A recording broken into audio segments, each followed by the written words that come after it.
जय हिंद साथियों, इस वीडियो में हम लोग सब्जेक्टिव क्वेश्चनों को सॉल्व करेंगे और इसी तरीके के क्वेश्चन आपसे भी पूछे जाते हैं। हर साल लगभग इसी तरीके के क्वेश्चन पूछे जाते हैं, आपसे भी इसी तरीके के क्वेश्चन पूछे जाएंगे। तो एग्ज़ाम में डरना बिल्कुल भी नहीं है और सारे क्वेश्चनों को जैसे मैं सॉल्व करूँगा उसी तरीके से सॉल्व करके आना है। तो शुरू करते हैं आज का ये वीडियो और हमारा पहला क्वेश्चन है द्विघात समीकरण 4x² + 4x + 1 के विवेचक का मान ज्ञात करें तथा मूल की प्रकृति बताएं। तो सॉल्व करेंगे इसको। क्वेश्चन समीकरण दे रखा है प्रश्न से, समीकरण बराबर 4x² + 4x + 1। इस समीकरण का हम लोगों को विवेचक बताना है। विवेचक d को ही तो कहते हैं और d का फॉर्मूला क्या होता है, b² - 4ac। इस समीकरण में b कितना है, b 4 है तो 4 का स्क्वायर हो जाएगा, माइनस माइनस 4 है, a का मान 4 है और c का मान 1 है तो कितना हो गया, 4 का स्क्वायर माइनस 4 का स्क्वायर। तो 4 के स्क्वायर में से 4 का स्क्वायर जाएगा तो 0, यानी विवेचक का मान कितना आ गया, 0 आ गया। और जब विवेचक का मान 0 होता है तो समीकरण के मूल कैसे होते हैं, वास्तविक होते हैं और समान होते हैं। यानी मूल की प्रकृति कैसी हो गई, मूल की प्रकृति कैसी हुई, वास्तविक। मूल की प्रकृति हो गई वास्तविक एवं समान। बस इतना ही लिखना है आप लोगों को और आप 2 नंबर जो इसका वादा किया है वो मिल जाएगा आपको। ठीक है, बढ़ते हैं नेक्स्ट क्वेश्चन की तरफ।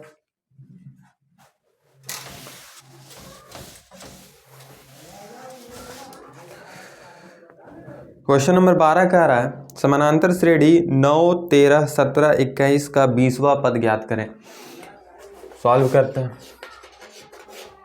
प्रश्न से एपी दे रखा है। एपी कितना दिया हम लोगों को, 9, 13, 17, 21 और आगे इसका 20वां पद निकालना है। यानी कि T20 हम लोगों को निकालना है। T20 मैच नहीं है, ये 20वां पद का बात हो रहा है। ठीक है, तो A यानी प्रथम पद कितना है, 9 और D यानी विवेचक कितना आएगा, 13 में से 9 घटा लेंगे, सीधा सीधी 4 आ गया। अब Tn का फॉर्मूला जो सूत्र हम लोग जानते हैं, क्या जानते हैं, Tn = A + n - 1 × D। n का मान 20 रख देना है, A का मान कितना है 9 प्लस n का मान 20 - 1 और D का मान 4। तो T20 बराबर कितना हो गया, 9 + 19 × 4। T20 बराबर 19 को 4 से गुना कीजिएगा तो 9 × 36 के 6 हाथ में रहा 3, 4 × 4 = 3, 7 जोड़ 9। अब इतना में 9 को जोड़िएगा तो 85 आएगा। 85 हमारा 20वां पद है, यानी T20 बराबर 85। इसको इस तरीके से घेर दीजिए ताकि जो आपका कॉपी चेक करेगा उसको आपका आंसर सीधा सीधा दिख जाएगा। और सीधा सीधा देखना हो तो आंसर ही तो देखना चाहता है, आंसर दिख गया, बस हो गया, काम खत्म। बढ़ते हैं नेक्स्ट क्वेश्चन की तरफ।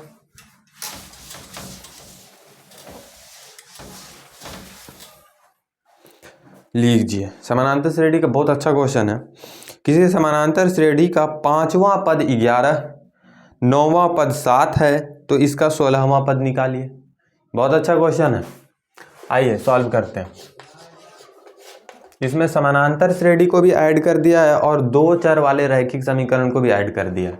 ठीक है, आइए प्रश्न से दिया है हम लोगों को, प्रश्न से T5 हम लोगों को दे रखा है 11। तो T5 को हम लोग कैसे लिख सकते हैं, A + 4D लिख सकते हैं, एकदम लिख सकते हैं। A + 4D = 11।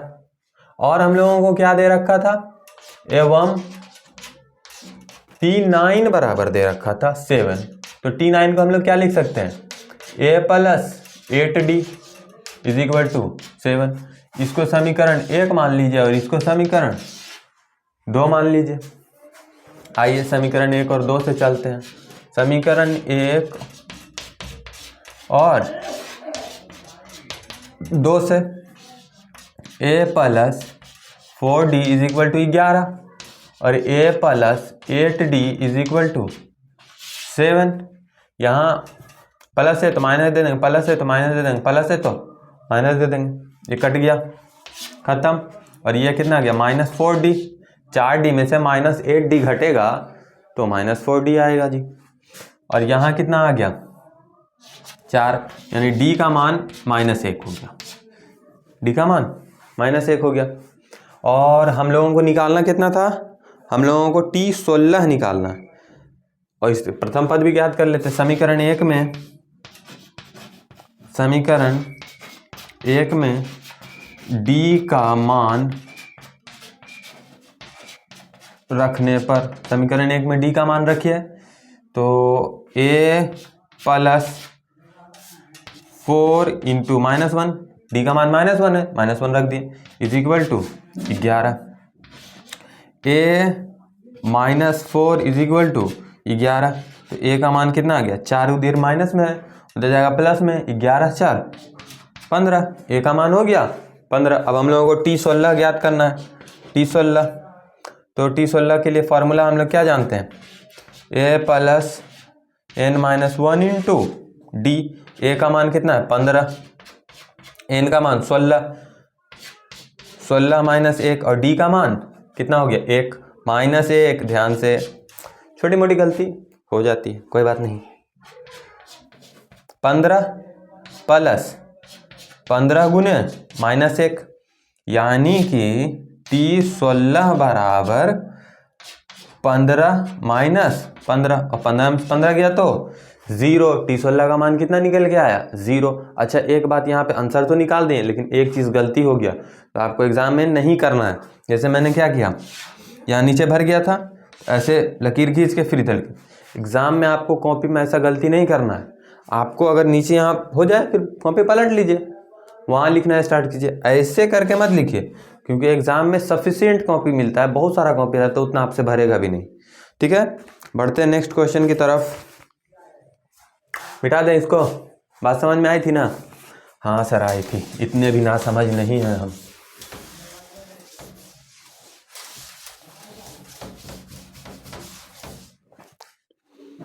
फिर क्वेश्चन नंबर 14 कह रहा है योगफल निकालें 2 जोड़ 6 जोड़ 10 जोड़ ... 11 पदों तक। यानी हम लोगों को एक तरीके से एपी ही दे रखा है। सॉल्व प्रश्न से क्या दे रखा है, एपी ही दे दिया है हम लोगों को। 2 6 10 ... तो 11 पदों तक का योग निकालना है हम लोगों को। यानी कि हम लोगों को क्या निकालना है, S11 निकालना है। और मालूम क्या क्या है, A मालूम है कि 2 होगा, D मालूम है 6 में से 2 गया तो 4। अब Sn का फॉर्मूला लगा दीजिए सीधा। Sn का फॉर्मूला क्या होता है, n/2 2a plus n-1 into D. n का मान कहाँ गया, n का मान, हाँ n का मान 11 बटा 2, 2 इंटू a का मान 2 प्लस n का मान 11 माइनस 1 और d का मान 4। बस, कितना सिंपल था। आइए आगे सॉल्व करते हैं। 11 बटा 2, 2 दूनी 4 प्लस 11 में से 1 गया तो 10, और 10 गुने 4 40, और 40 और 4 44। 11 गुने 44 और बटा में 2, ये 2 से ये 44, 22 मरतबा में। अब 22 को 11 से गुना कीजिएगा तो 242 आएगा, यानी कि S11 बराबर इतना है। बस आंसर हो गया। इतना ही करना है और ऐसे ही करना है, बस आंसर आ गया और आपको 2 नंबर मिल गया। बढ़ते हैं नेक्स्ट क्वेश्चन की तरफ।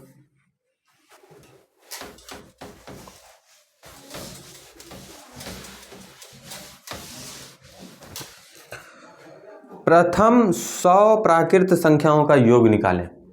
प्राकृत संख्या कहते कि इसको तो नेचुरल नंबर, इंग्लिश में प्राकृत संख्या को नेचुरल नंबर कहा जाता है। और 1 2 3 यानी 1 से अनंत तक की जितनी भी संख्याएं हैं वो प्राकृत संख्याएं। तो n प्राकृत संख्याओं का योग निकालना है। तो हम लोगों को इसका सीधा एक फॉर्मूला होता है कि n प्राकृत संख्या का योग का एक फॉर्मूला होता है n इंटू n प्लस 1/2। इस फॉर्मूला का इस्तेमाल कर लीजिए तो आंसर निकल जाएगा। इसमें n का मान कितना दे रखा था हम लोगों को, प्रश्न से n इज इक्वल टू 100 दिया था हम लोगों को, n का मान 100 रख लेंगे इसमें।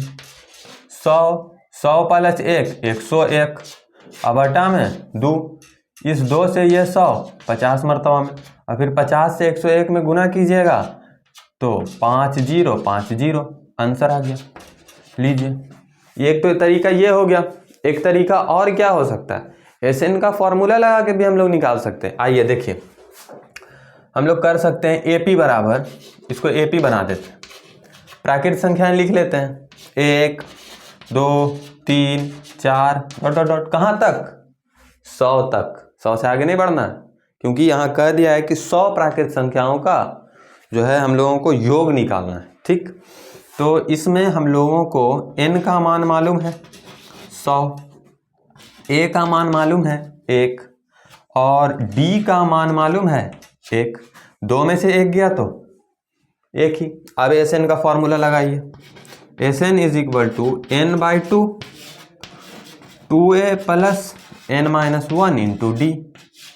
अब देखिए n का मान 100/2, a का मान 1 तो 1 एकम, चलिए लिख ही देते हैं, ज़्यादा शॉर्ट करना अच्छा नहीं है, प्लस 100 माइनस 1 और d का मान फिर 1, 100/2। इसको सीधा काट दें, काटिएगा तो 50 हो जाएगा।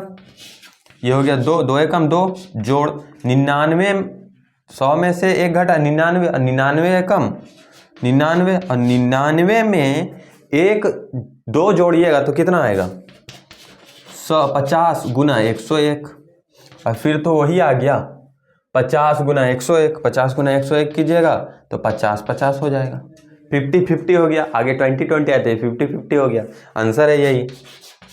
यानी एक हिसाब को हम लोग 2 तरीके से बना सकते हैं। यानी आपको अगर सूत्र याद है n is equal to n plus 1/2 तो इस तरीके से बना लीजिए भैया, 2 लाइन में हो जाएगा आसानी से। और अगर नहीं सूत्र याद है तो क्या करें, घबराना बिल्कुल भी नहीं है, Sn का फॉर्मूला लगाइए, आंसर हाजिर है। बढ़ते हैं अगले क्वेश्चन की तरफ।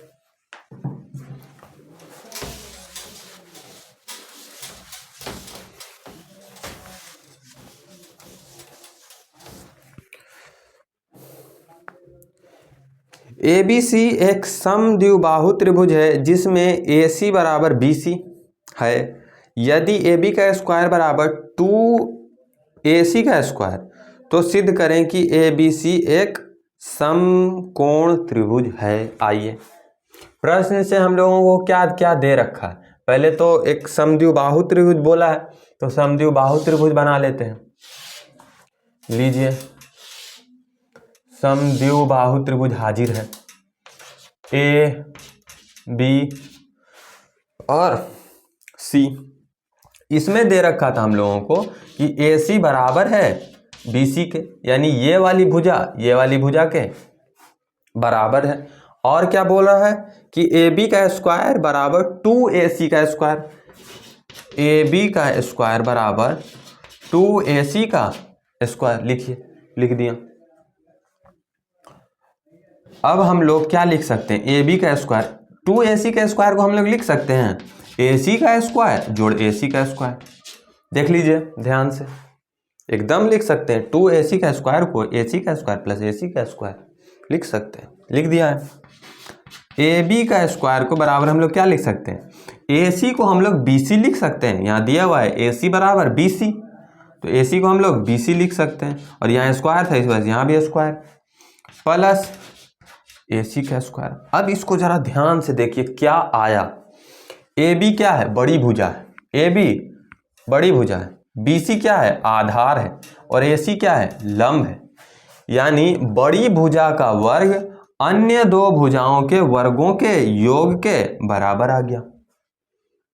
बड़ी भुजा का वर्ग अन्य दो भुजाओं के योग के बराबर आ गया।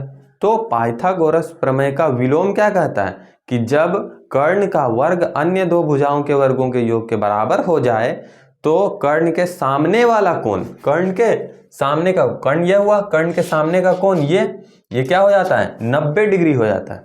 तो यहां हम लोग लिख सकते हैं अतः पाइथागोरस प्रमेय के विलोम से, पाइथागोरस प्रमेय के विलोम से कोण C बराबर 90 डिग्री। और जैसे ही कोण C बराबर 90 डिग्री हुआ तो त्रिभुज ABC एक समकोण त्रिभुज है। कैसा त्रिभुज है? समकोण त्रिभुज है। और यही तो सिद्ध करना था, तो प्रूफ लिख दीजिए। अब क्या डरना, तो प्रूव्ड हो गया। ये है इसको सॉल्व करने का तरीका, सबसे अच्छा तरीका और सबसे इजी क्वेश्चन। इजी क्वेश्चन ही तो पूछता है। बढ़ते हैं नेक्स्ट क्वेश्चन की तरफ।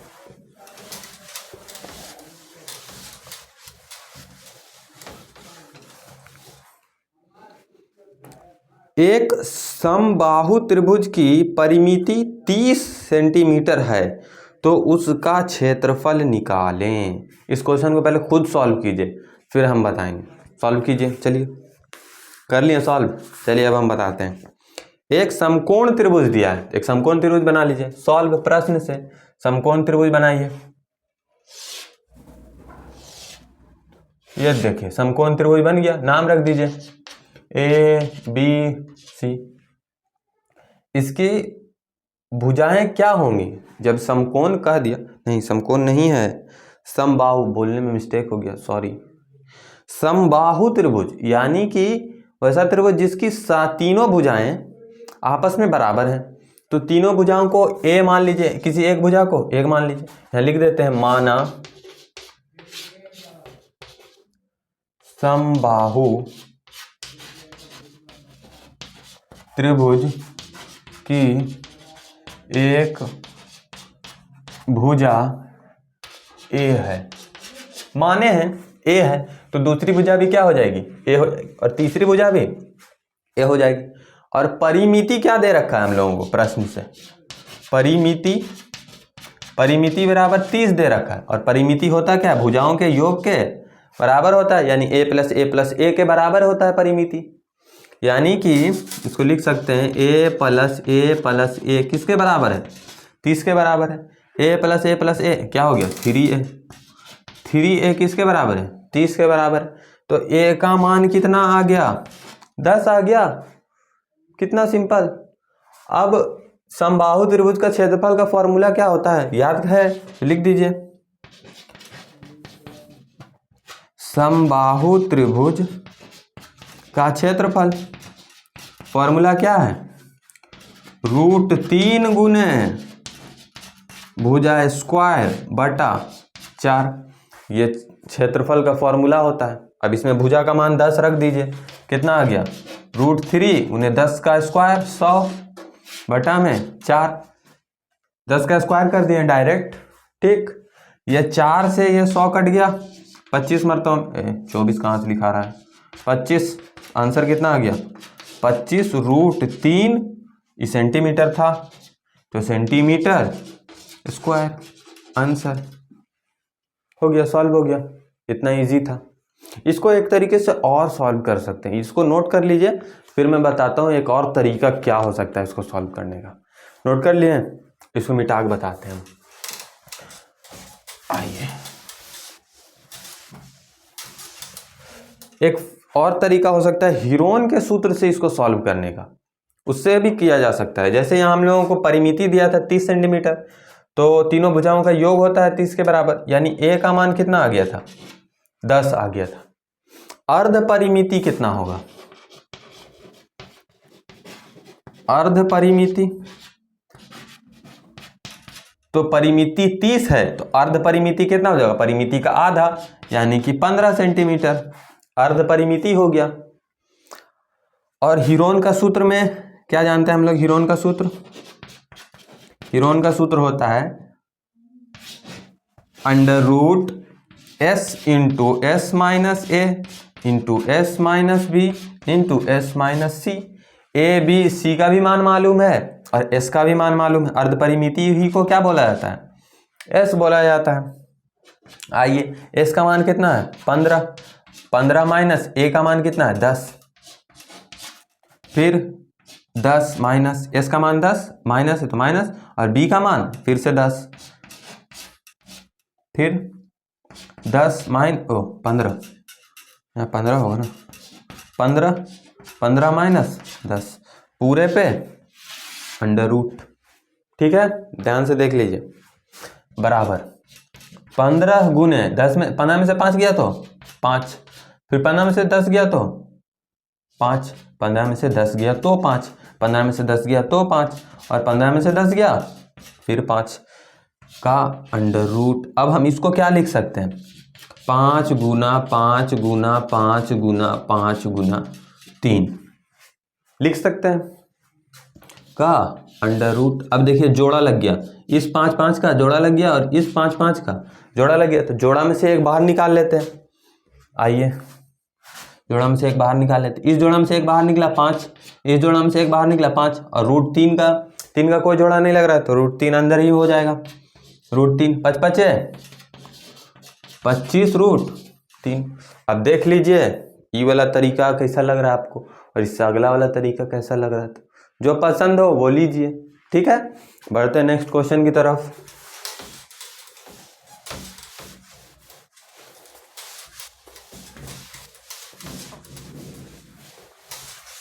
Come to the next question. किसी बाह्य बिंदु P से एक वृत्त जिसका केंद्र O है पर दो स्पर्श रेखाएं PA और PB है, यदि कोण APO बराबर 30 तो कोण AOB का मान ज्ञात करें। आइए, प्रश्न से हम लोगों को क्या दे रखा है? एक वृत्त दे रखा है। वृत्त बना लेते हैं। बना? नहीं, अच्छा नहीं बना, अच्छा से बनाते हैं। ये देखिए, ठीक है, वृत्त का केंद्र O है, एक बाह्य बिंदु P से इस वृत्त पर दो स्पर्श रेखाएं खींची गई हैं। एक का नाम PA का ये ऊपर में और इसका नाम PB। तो हम लोगों को दिया है कोण APO, यानी ये वाला कोण APO, ये वाला कोण दे रखा है 30 डिग्री। तो ये वाला कोण पूछ रहा है AOB, यानी ये पूरा कोण पूछ रहा है, ये पूरा कोण कितना होगा। तो हम लोग एक बात जानते हैं कि अगर इस कोई भी स्पर्श रेखा है वो वृत्त की त्रिज्या के साथ 90 डिग्री का कोण बनाती है, यानी कि कोण A बराबर जो है 90 डिग्री है। तो ये वाला कोण कितना निकल के आ जाएगा? 30। ये 30 है, ये 90 है, तो ये 60 हो जाएगा कि नहीं? एकदम 60 हो जाएगा। ठीक, अब आइए, अब हम लोग चलते हैं त्रिभुज APO में। त्रिभुज APO एवं त्रिभुज BPO में। दोनों त्रिभुज समरूप होती हैं, प्रमेय से हम लोग जानते हैं, लेकिन फिर भी समरूप कर देते हैं। आइए, जबरदस्ती कर देते हैं। AP बराबर BP, कैसे? तो स्पर्श रेखा से। स्पर्श रेखा से हम लोग जानते हैं कि स्पर्श रेखा की लंबाई जो है समान होती है, बराबर हो गया। उसके बाद फिर OA बराबर OB, कैसे? त्रिज्या से। त्रिज्या से वृत्त की त्रिज्या आपस में बराबर होती हैं। फिर ये वाला OP बराबर OP बराबर OP, ये कैसे बराबर हुआ सर? उभयनिष्ठ है, दोनों में है, देखिए उभयनिष्ठ है इसलिए बराबर है। तो तीनों का जो ये है साइड है, भुजा है, आपस में बराबर है, इसलिए त्रिभुज APO समरूप है त्रिभुज BPO के। किस चीज से समरूप है? तो भुजा भुजा भुजा से समरूप है। और जब दो त्रिभुज आपस में समरूप हो जाते हैं, ये तो सर्वांग भी हो गया ना, समरूप हो जाते हैं तो उनके कोण जो है आपस में बराबर हो जाते हैं। कोण आपस में बराबर हो जाएगा, यानी कि कोण ए बराबर ये वाला कोण, इसलिए कोण AOP बराबर है कोण BOP। ये वाला कोण इस वाले कोण के बराबर है। तो ये वाला कोण तो 60 डिग्री था, तो ये भी कितना हो जाएगा, 60 हो जाएगा। हो जाएगा कि नहीं हो जाएगा? कोण BOP बराबर भी कितना हो जाएगा, 60 हो जाएगा, क्योंकि कोण AOP 60 के बराबर है। अब हम लोगों को निकालना क्या था, कोण AOB निकालना था। कोण AOB निकालना था। कोण AOB को हम लोग क्या लिख सकते हैं, कोण AOP जोड़ कोण BOP। इस बड़े वाले कोण को हम लोग लिख सकते हैं ये वाला कोण जोड़ ये वाला कोण, लिख सकते हैं ना। और ये वाला कोण कितना है, 60 है, प्लस ये वाला भी कोण कितना है, 60 है। तो 60 जोड़ 60 120, और यही आंसर है। ठीक है, बढ़ते हैं नेक्स्ट क्वेश्चन की तरफ। बढ़ते हैं।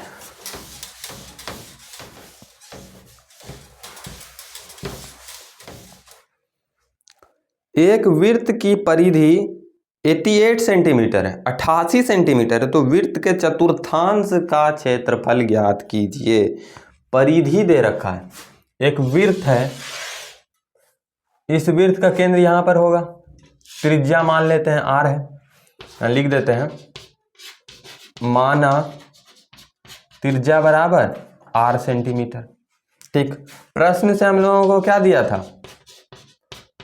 प्रश्न से परिधि दिया हुआ है, परिधि 2 पाई r बराबर 88 दे रखा है हम लोगों को।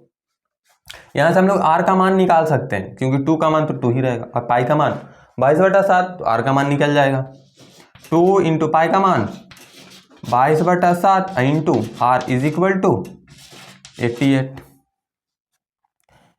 44 से 88 दो मरतबा में, यानी r का मान 7 दूनी 7 गुने 2, 7 दूनी 14, r का मान कितना आ गया, 14 आ गया। तो इसके चतुर्थांश का क्षेत्रफल कितना हो, यानी सिर्फ इतने भाग का क्षेत्रफल, कितना का क्षेत्रफल, बस इतने भाग का क्षेत्रफल। तो त्रिभुज के चतुर्थांश का क्षेत्रफल का फॉर्मूला होता है चतुर्थांश का क्षेत्रफल का फॉर्मूला होता है 1/4 पाई r स्क्वायर, 1/4 पाई का मान 22/7 और r का मान 14 गुने 14, चाहे कि 14 का स्क्वायर r का स्क्वायर है, तो 14 गुने 14, ये 7 से ये 14 दो मरतबा में, फिर इस 2 से ये 4 दो मरतबा में, फिर इस 2 से ये 22 11 मरतबा में। अब 14 गुने 11 कीजिएगा तो आ जाएगा 15/4, यानी 154 करके देख लीजिएगा, एक बार ट्राई कर लेते हैं। आइए, 14 गुने 11 तो कितना हो गया, 14 और 14, 4 5 1, हाँ एकदम सही है, 154 हमारा आंसर हो गया। 154 सेंटीमीटर स्क्वायर लिखना ना भूलें आंसर। ठीक है, बढ़ते हैं नेक्स्ट क्वेश्चन की तरफ, उतार लीजिए।